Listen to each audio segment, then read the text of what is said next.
Hi, I'm Tim, I'm Lizzie. and this is To Play, Or not. To Play, a show about board games for two players. Whose tastes may differ.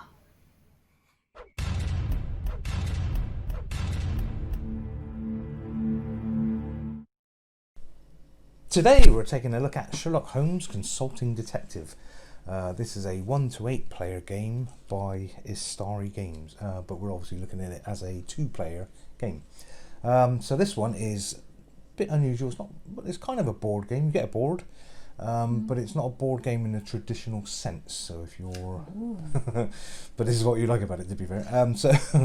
So in this game you get a board which is kind of a map of oldie London, 1880s, and you kind of use that as a reference. Really, it's got lots of numbers all over the map, and you use that as a reference as to where you are physically in the game at any given point in time. And then you've got a load of cases, 10 cases that you need to work through. Take about an hour to 2 hours. You do one at a time. Yeah, you do one at a time. So one case is one game. Yeah. And you've got to solve that crime.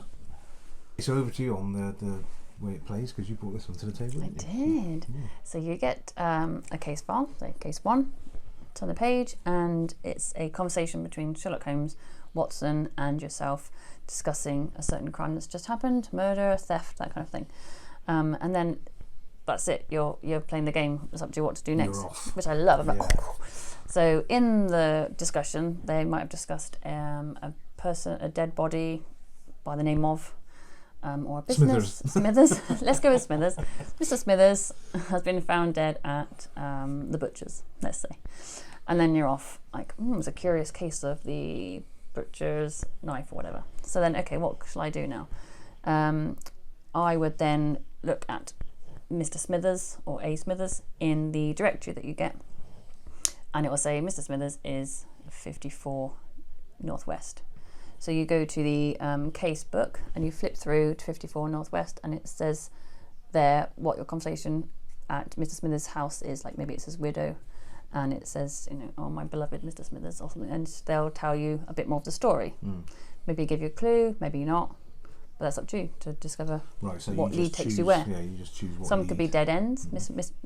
Smithers' widow could be, oh, I'm really sad, sorry, bye, I'm not going to talk to you. Yeah. And that's a dead end. Yeah. Literally. And then you go, oh, let's go to the butcher's. Yeah, and you go off on one. Yeah. So, but that's the point. It is your choice entirely where you go, what you do. Yeah. Yeah. And you could say actually he was murdered with a I don't know.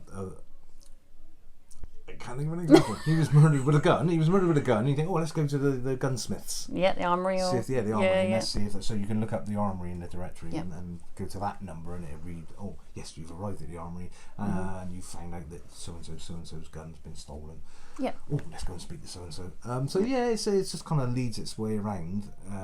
Depending on how you kind of read between the lines, I guess. And I like the fact there's no order to it. Like you can go to the butcher's first. You can go to see the widow first. You can go to somewhere else first. By the way, no spoilers in this. There's no Mr. Smithers. Don't worry. There might be butchers. There might be the Smithers, but I'm just making this. No spoilers, no. Yeah. So I mean, the idea of the game then is that you're trying to beat Sherlock Holmes. Yes. He's already sold it. Yeah, he's already solved it. He always solves days it ago. 100%, so he gets 100 points for solving it. And you've got the opportunity of getting, I think it's 140 points, pretty much. So when you've kind of done your investigations, when you think you've got the answer, you think, I'm pretty sure it's him with that weapon for this reason. Yeah. Then you go to the. You want to solve it, so you go to that page. Section, in the case book. Yeah, right? there's a question page that asks you, so who was the murderer? Why did they kill them? And you've got to answer all the questions. You get 10 points per correct answer. Yeah. Then you compare it with. So you can score 40 points there. Then you read Sherlock's solution, and then you can obviously compare it to your solution, and then you get points for how many leads you take as well. If you take one lead less than him, you lose 5 points. No more. No, sorry, one lead more than him, you lose 5 points. Yeah, so you've got to do it in as least leads as possible. 2 leads, 10 points as well. So yeah, every lead extra that you take, you lose 5 points. Yeah. So you're trying to get less than. Trying to solve it as quickly as possible with least leads as possible. Yeah. It never happened. But anyway, you can try. And just jumping back quickly to what you're doing and where you're doing it and all this sort of stuff. Whilst you're running around London speaking to all these people, you can also be looking at these newspapers. Now the newspapers are they're a copy of the Times for that day, so the day of the robbery or the murder or whatever. And in there you'll find all sorts of kind of adverts for, you know, maid required or birth, death, marriages, that kind of thing in there. Circus or whatever. I don't know, all sorts of stuff. They're really good looking, actually. Yeah, really interesting just to read that. But within it, there are obviously clues that may or may not help you. A local sale at the local butcher. Yeah, exactly. Or, you know, gun stolen by, you know, whatever. So all sorts of stuff. By Mr. Burns. There are other barons available. But yeah, no, it's for you to kind of read between the lines, literally, of the newspaper and pick out what might be relevant. And you think, oh my goodness, look at that. There's some big hoo-ha at the butcher's this morning. Let's go and check out this guy that was mentioned in the newspaper. So really, really important to kind of look at the newspapers. The newspapers are relevant to the case that you're reading. So newspaper 1, the date of that, I think it's like the 24th of June 1880. It's 1880. So it's the same date as the first case. The second newspaper is the same date as the second case, and so on. But the first newspaper can be used in the second case. They can go back. And so on and so on. So yeah, they're kind of retrospective. So if you do a case further on into the future, the papers from the past become relevant. So you not always, but they could. Not always, yeah. But so you might read paper from case 1, a clue that's really relevant in case 7 or something like that. You might suddenly think, oh, I remember seeing that when we were doing that first case. So it's really clever how they kind of all tie in. So bear that in mind. Very good information within the newspapers. That's pretty much it. It's choose your own adventure. You can. The good point is you don't have to sit at the table because this map is kind of just like a reference. Yeah, we're on the sofa, didn't we? We played on the sofa. Yeah, we did at the sofa.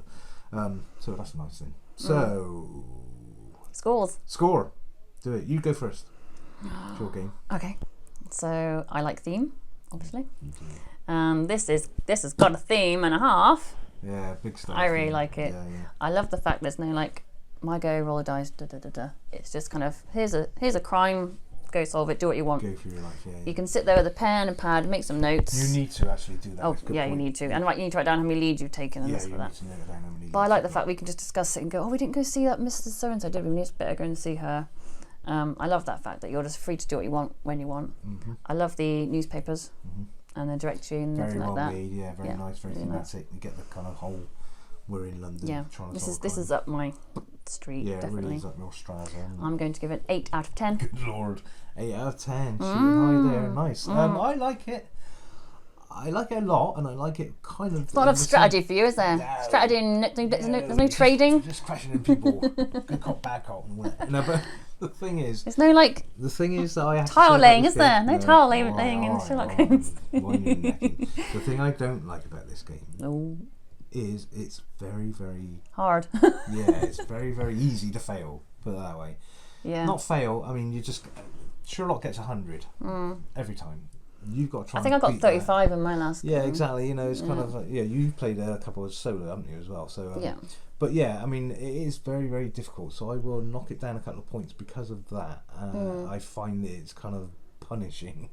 It's fun. Very taxing. It's fun. And it's a nice very thing taxing. to do as a couple. So it's good as a 2-player. It works very well because not too many voices going on, not too many cooks. It's better as a 2-player than I think it would be. We played it as a 4-player. Imagine as an 8-player. Okay, but it's a bit bonkers. Too many cooks and all that. Yeah. But so as a 2-player, it's really good. So it's a nice way to spend a couple of hours of an evening. You know, sat around the fire with your pipe, your violin, obviously. Yeah. And your drugs. Anyway, but was it absinthe? Yeah. Did you do absinthe? Does Sherlock Holmes do absinthe? Heroin, I think. Heroin. Anyway. Oh yeah. Whatever. So scores for you. But so my score, because of that kind of toughness, I think I would drop it down to, let's go for a 6.5. Oh, really? Yeah. Okay. It's just what's that then? That's 14. So what did you get? 8. 8, and yes, 14. 14. No, did I say 6.5 or 6? You said 6. 6, yeah. So 14. 14 out of 20. That's still good. It's good. Anything above still 10 is good. better than average. So good game. But and if you like theme, you know, very, very recommended. But it is taxing. Yeah, very taxing, but very fun. So taxing but fun. Good evening, entertainment for a couple. And if you like Sherlock Holmes and the whole Oldie Woody London thing, very good as well. And there are a lot of expansions for this game as well that have come out recently. I think 4 or 5 different ones. Jack the Ripper and all sorts of I didn't know that. Yeah, so there you go. More on them. Anyway, so thanks for watching this one. Hope you enjoyed it. Maybe it's one you're going to check out yourselves. And we'll see you on the next one. Thanks. Bye.